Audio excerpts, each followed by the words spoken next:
बिस्मिल्लाहिर्रहमानिर्रहीम अस्सलाम वालेकुम स्टूडेंट्स। उम्मीद है तमाम स्टूडेंट्स खैरियत के साथ होंगे जी। और आपको वीडियो की स्टार्ट पे जो है वो बिल्कुल एक न्यू इंट्रो की एक वीडियो जो है वो सामने आपको नज़र आई। चैनल का जो नेम है वो आपको साथ जो है वो ये भी एक न्यूज़ शेयर की जा रही है कि आज यानी कि 3 अगस्त 2024 से हमारे जो चैनल का नेम है वो चेंज हो गया है। लर्न बाय परी जो चैनल हमारे पास 2021 से रन हो रहा था, अब उसका जो चैनल का नेम है वो हमारे पास हो गया जी लर्न विद इज़ा।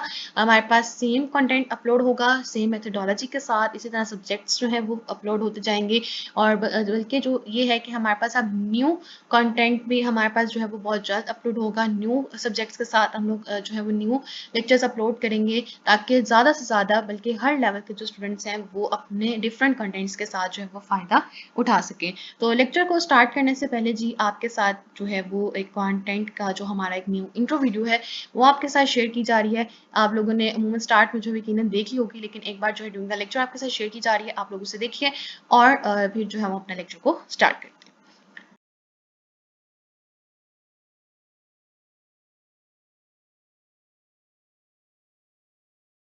तो जो मोनोग्राम और न्यू टाइटल आप लोगों ने जो है वो चैनल का देख लिया है। अब स्टार्ट करते हैं जी अपने चैनल की तरफ आते हैं, अपने लेक्चर की तरफ आते हैं। चैनल के बारे में हमने डिस्कशन कर ली है और जो स्टार्ट करने से पहले जी आप सबसे रिक्वेस्ट हो गई काइंडली प्लीज़ चैनल को सब्सक्राइब कर दीजिए ताकि हर नई आने वाली वीडियो जो है वो जल्द से जल्द आप तक पहुँच सके। तो आज हम लोग करेंगे जी अपना chapter number 2 vectors and equilibrium का हमारा जो है वो क्वेश्चंस को हम लोग स्टार्ट किया हुआ था। 12.12 तक हम अपने क्वेश्चंस को है जो कंप्लीट कर चुके हैं। आज हम अपने बाकी क्वेश्चंस देखेंगे और डिटेल के साथ उसके आंसर्स को डिस्कस करेंगे। 2.13 से हमारा स्टार्ट होता है और उसमें पहला क्वेश्चन है how would the two vectors of the same magnitude have to be oriented if they were to be combined to give a resultant equal to a vector of the same magnitude। इसका answer जो है वो मेरे साथ notes पे अगर आप देखें, क्वेश्चन को एक दफा रीड आउट करते हैं दोबारा से। How would the two vectors, किस तरह से दो वेक्टर्स सेम मैग्नीट्यूड के ओरिएंट किए जाएंगे if they were to be combined to give a resultant equal to a vector of the same magnitude. अगर तो हम उसे इस तरह से कंबाइन करें कि वो रिजल्टेंट हमारे पास वेक्टर का किस तरह से है, सेम मैग्नीट्यूड के साथ आए, तो हमने क्या करना है इस आंसर में।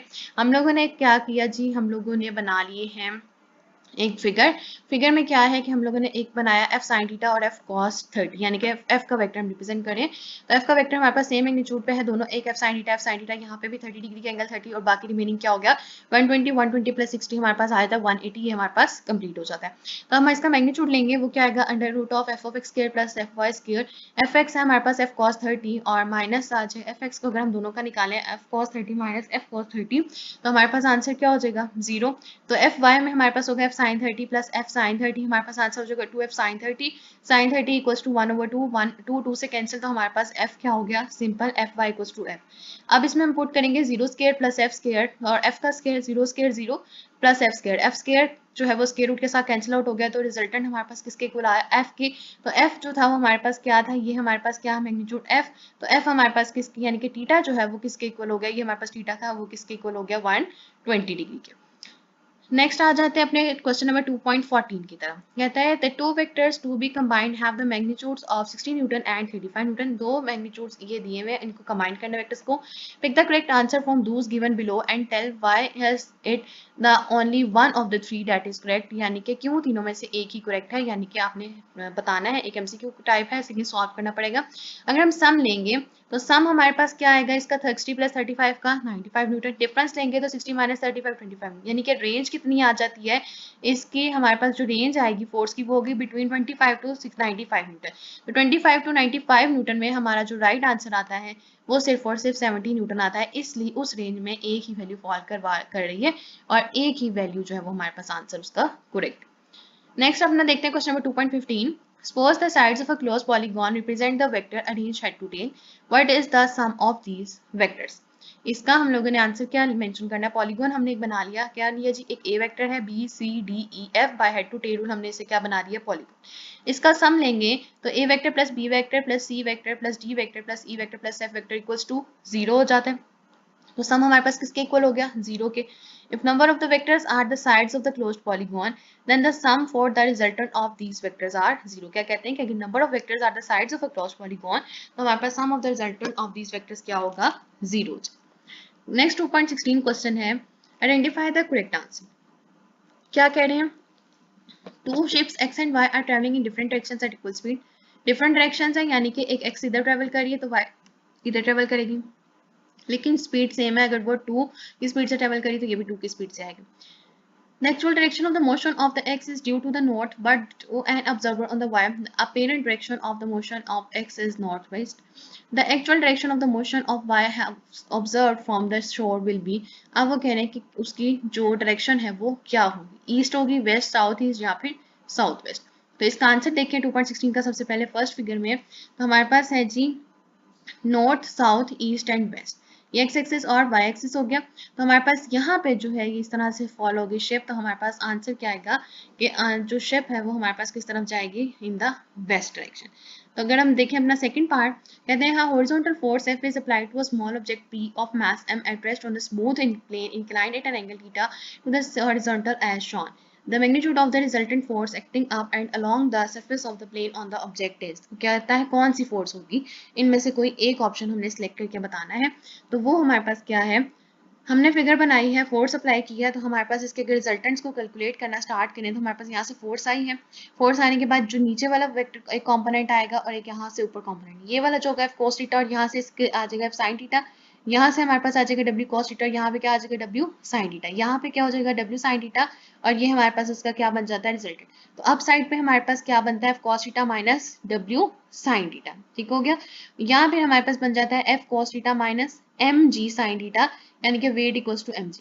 डाउन साइड पे अगर हम देखते हैं तो हमारे पास क्या आ जाता है mg sin थीटा, यानी कि w sin theta minus f cos theta. तो ये हमारे पास आंसर आ जाता है। नेक्स्ट आ जाते हैं 2.17, कहता है if all the components of the vector a1 and a2 were reversed, how would this alter a1 cross a2। तो हमारे पास किस तरह से ऑल्टर होगा, इसके लिए क्या करना है, a1 हम लोगों ने a1 cross a2, a1 cross a2 क्या ले लिया, i j k, हमारे पास दो वेक्टर्स हैं a1x a1y a1z, a2x a2y a2z। Question में क्या कह रहा है कि a1 और a2 हम रिवर्स कर देते हैं, यानी पॉजिटिव से नेगेटिव कर देते हैं। वो क्या हो जाएगा, minus a1x minus a1y minus a1z minus a2x minus a2y minus a2z। अब हम क्या लेते हैं, इसका डिटर्मिनेंट लेंगे। डिटर्मिनेंट लेने से पहले दोनों वैल्यूज के हम लोगों ने क्या करने, माइनस कॉमन ले लेने, -1 तो हमारे पास आंसर क्या, क्वेश्चन क्या बन जाती है, सेम वही बनी। तो हमारे पास क्या हो गया, माइनस माइनस प्लस, तो हमारे पास आंसर बिल्कुल सेम किसके इक्वल आ गया, रिवर्स होने से पहले वाले की तरह। तो हमारे पास क्या आ जाएगा कि उस प्रोडक्ट में कोई चेंज नहीं होगा अगर हमारे पास a1 और a2 की वैल्यूज रिवर्स कर दी जाती। 2.18 name 3 different conditions that could make a1 cross a2 equals to 0। तो इसका आंसर हमारे साथ क्या होगा, a1 cross a2 equals to 0 कब होगा, a1 cross a2 equals to a1 a2 sin theta n cap, यानी कि a1 पैरेलल होगा a2 के और थीटा 0 होगा और sin 0 0 होगा, तब हमारे पास इसका आंसर क्या होगा 0। एंटी पैरेलल होगा थीटा 180 होगा, तब भी हमारे पास 0 होगा। a1 अगर हमारे पास नॉट इक्वल टू 0 और a2 0 के इक्वल होगा तब भी 0 आंसर होगा, और अगर a1 0 होगा और a2 इक्वल टू 0 नहीं होगा तब हमारे पास इन दोनों का वेक्टर प्रोडक्ट क्या हो जाएगा, 0 हो जाएगा। 19th में आ जाते हैं, आइडेंटिफाई ट्रू और false statement and explain the reason. पहली है a body in equilibrium implies that it is not moving और rotating. If co-planar forces acting on a body from a closed polygon then the body is said to be in equilibrium।